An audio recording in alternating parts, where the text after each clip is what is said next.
política. Naquele ano, era os anos de chumbo que já atacavam dentro dos presídios. A repressão já tinha começado a matar o pessoal na rua e começaram a se voltar contra a organização dos presos na cadeia. Então, a ideia deles, que foi depois comprovado com os documentos que eu achei nos arquivos, era separar em pequenos grupos para ser mais fácil, eventualmente, sumir com alguns deles.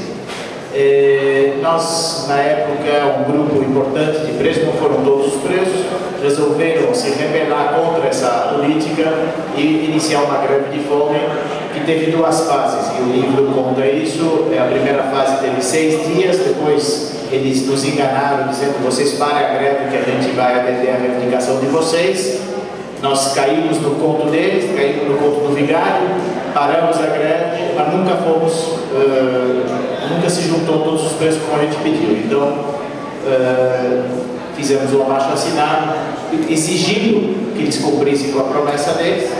Eles quando viram o abaixo-assinado, falaram mais um sinal de rebeldia, e em vez de cumprir com a promessa, separaram ainda mais. E aí foi quando veio a ordem de que 6 presos, entre eles os 3 freis dominicanos, o Vanderlei Cacho, que é um advogado em Ribeirão Preto, o Manuel Porfírio, filho do José Porfírio, líder camponês, que infelizmente já morreu, e eu, fomos separados e levados para Venceslau. Chegando em Venceslau, achei sozinho na minha cela, numa cela de enfermaria, achei que eu tinha que registrar isso.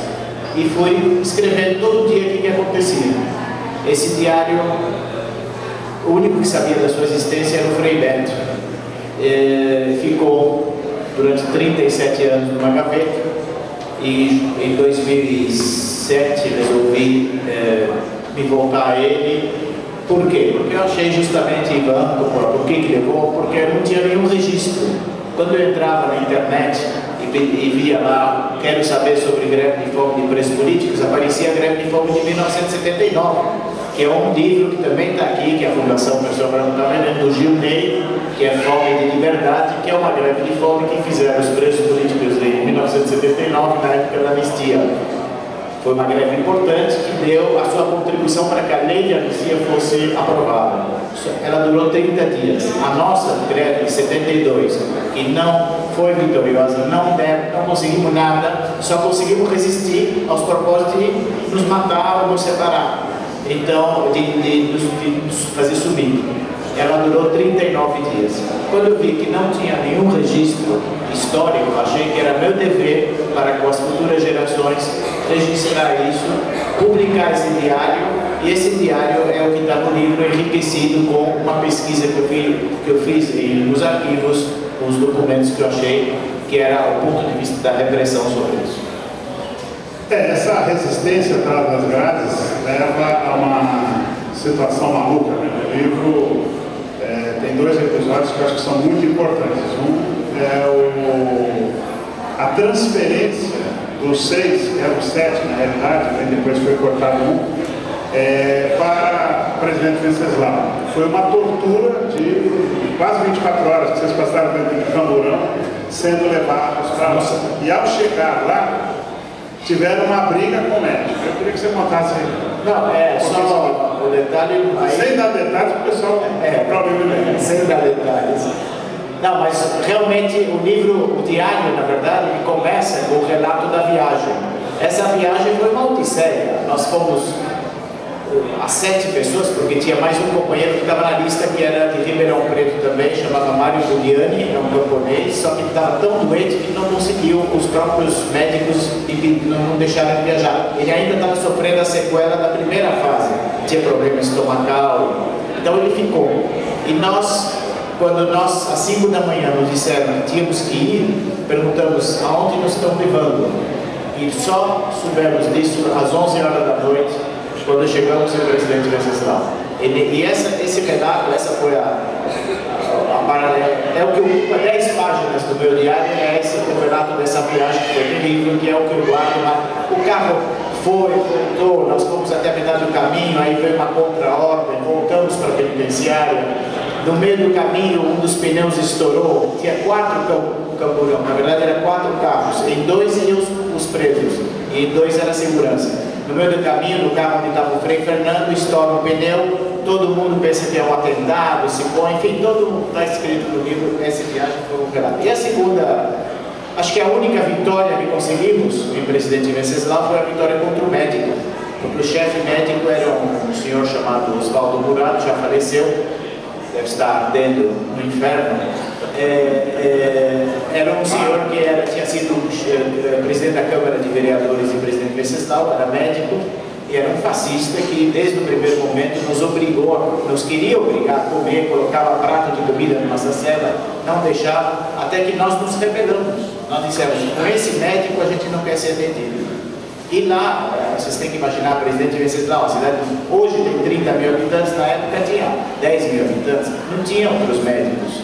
Então formou um pandemônio para saber como é que nos atendia, e o livro relata também a nossa briga, e conseguimos essa vitória, conseguimos afastar o médico e fazer com que outros médicos que eram mais jovens, que eram residentes e que estavam prestando residência nos cuidassem. Um deles, inclusive, era companheiro de alguns companheiros que estavam aqui presos no Vergel, e que então o atendimento foi melhor. No livro tem vários documentos importantes, várias fotos, que a gente não fazia ideia que existisse essa preocupação da repressão, e pela pesquisa preciosa que o Buriti fez, dá para perceber que aquela greve foi uma coisa que mexeu profundamente com o regime. Eu acho que os grupos clandestinos de luta armada já estavam em decadência. Já estava, em 72, muitos grupos já estavam quase em extinção. Os companheiros que ainda na rua estavam lutando, eles tinham poucos meios de panfletar a nossa greve. Então, com quem a gente sempre contou foi com a repercussão no exterior e com a igreja. O que a gente viu por parte da igreja foi uma atitude, eu diria, controversa. De um lado nós tínhamos Dom Paulo Evaristo Arce, que acabava de assumir, e que naturalmente acabava de assumir o cardinalato, então ele ainda estava, ele não era ainda o Dom Paulo que a gente conheceu depois, na época do Herzog, e toda a luta belíssima dele em prol da democracia. Naquele tempo ele estava começando, ainda tinha muita gente da igreja contra a nomeação dele. Então ele no início foi um pouco hesitante, e tinha um grupo que se juntava numa favela que existia perto do aeroporto, e que foi a origem do grupo que depois o Santo Dias fez parte, que é o grupo da Carestia. Esse grupo se denominou Grupo das Sextas-Feiras. Por quê? Porque eles se juntavam às sextas-feiras e faziam discussões sobre como eles deviam apoiar os presos políticos em greve de fome. Eu consegui documentos, e o livro traz os documentos, e realmente são inéditos, porque ninguém conhece documentos. Quem tinha isso era o Frei Beto, mas naturalmente o Frei Beto, pela posição que ele tinha dentro da igreja, também não podia abertamente revelar isso. Ele me deu esses documentos, que eu entrevistei o Monsenhor Giuliano, um padre italiano, que na época era muito atuante, e me contou todos os detalhes desse grupo. E para vocês terem uma ideia, o grupo chegou até a propor, aos seus superiores, que as igrejas fechassem no domingo, que não tivesse missa num determinado domingo, que simplesmente os fiéis fossem à igreja e encontrassem um folheto que dizia: não vai ter missa hoje porque os presos estão em greve de fome. Não foram apoiados, claro. Na época tinha dois bispos auxiliares muito fortes, Dom Lucas Moreira Neves e Dom Benedito, que tinham uma posição contrária. Mas o livro revela a existência de um grupo grande de pessoal da igreja, alguns advogados, Fábio Comparato, Dr. Simas, que estava começando a ajudar esse grupo, e que começaram realmente, que tinham uma posição contrária, vamos dizer, ao que a hierarquia da igreja